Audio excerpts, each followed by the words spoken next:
Hey, let's do polynomial division one more day, at least. But I would like to keep doing examples throughout. I didn't put a title up there. Polynomial division and rational function and how those apply. Remember, we saw a slant yesterday instead of a horizontal. Yeah, let's see if we can find that over there. But starting with this.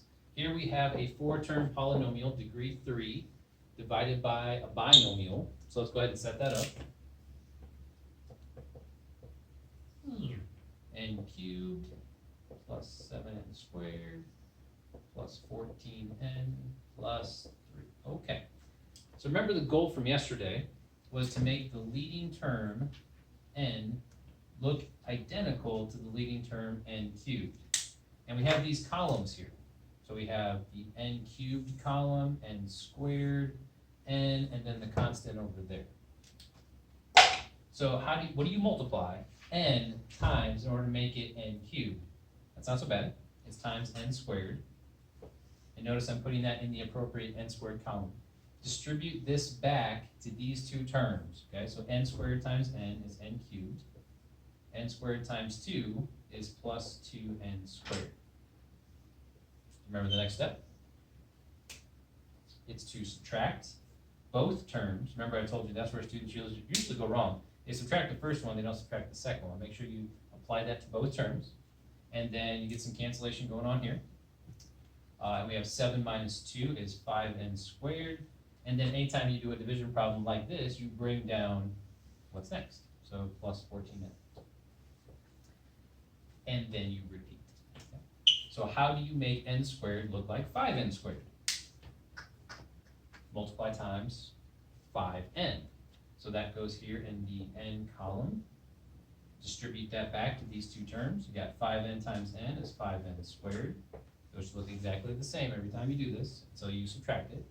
5n times 2 is 10n. Draw a line. Subtract both terms. Cancel. Combine. Bring down. And let's go one more time. Okay? Now we have to make n look like the leading term of 4n. So that's just times 4. So plus 4 here. Distribute that back. We got 4n. And then 4 times 2 is 8. Subtract both. I forgot to drop my 9. There it is. And 3, that's a minus now. 3 minus 8 is negative 5. That's the remainder. The remainder goes over. Okay, that's a cool sound. The remainder goes over the binomial n plus 2. So the remainder is minus 5 over n plus 2. And don't be freaked out by that last part. When we get to our rational function, we can ignore that part and just focus on this thing right here. Okay? All right, let's look at number 17. You should notice there's something a little bit off about number 17. It's the fact that the terms are not in the right order by degree. So when we set it up, this isn't even in the correct order. So let's go k plus 3. It's okay to rewrite that. Commutative property says we can. Divided into k cubed. Let's bring the negative 4k squared into the second spot. Negative 30k goes in position 3, and then minus 18 will go at the end. Get my green marker here, draw my columns. There we go. And let's take a look. Same process, same steps. Make the leading term look like the leading term by multiplying by the factor you need, which is k squared. Put that in the appropriate column and distribute. Okay, so k squared times k squared times 3. Subtract, drop a line, cancel, and what we get? Negative 7k squared, and bring this down. Minus 30k. Okay, again, I'm thinking we multiply by negative 7k. Because if we multiply this times negative 7k, we get that. Okay, so you're just looking for that missing factor. Distribute this back. Negative 7k squared minus 21k. Now, when you subtract both terms, notice that these were both negative, so they both turned positive. I think that's the first time that's happened, where they both turned positive. Okay? So just make sure you don't have a sign here. Cancel. Negative 9k minus 18. Okay? You have to make k look like negative 9k. What do you multiply by? Negative 9.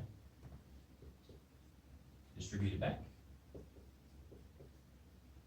And we got negative, oh, don't multiply that, 27. Hey, here it is again. Subtract both terms. This turns to a positive, that turns to a positive. This cancels, you're left with the remainder of, let's see, negative 18 plus 27 is 9. And that remainder goes over k plus 3. It's positive, so we're going to put a plus. Notice that this remainder was negative, so we had a minus it. Okay. So plus 9 over k plus 3.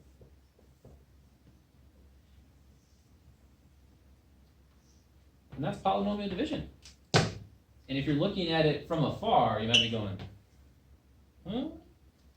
But each piece is really just division in disguise. There's variables in there, and once you throw variables in there, a lot of people shut down. I get it.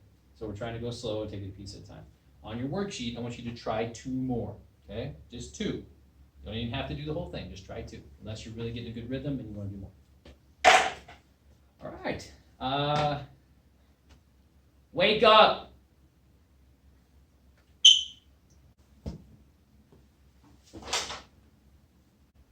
Wake up. Get up. Stand up. Off the couch. Hey.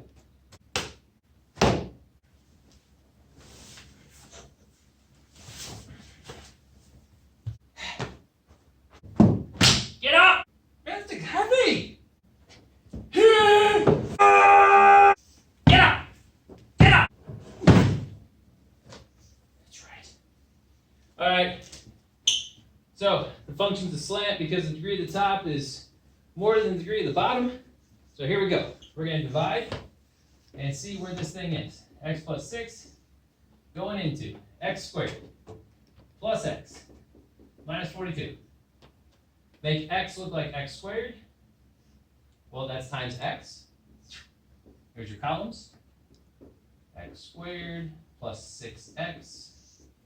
Subtract, subtract. I don't have any different pillars. Here's one. Wait, no. There's one. Minus, minus. Draw a line. What do we got? We got this. We got negative 5x. We bring down to negative 42. Let's go one more time. How do you make negative 5x look like x? You multiply times negative 5. Distribute. Negative 5 times 6. Change your signs. Cancel, and we've got negative 12. Now, for this, all we care about is where is the slant. We don't care too much about the remainder, actually at all, okay? So just ignore that, and I believe the slant will be at y equals x minus 5. So that's going to be the slant. Go ahead and type that into Desmos, along with the function, and make sure that that's where the slant is, okay? Now, should you also be able to figure out y-intercept and all the other stuff? Yes, you should.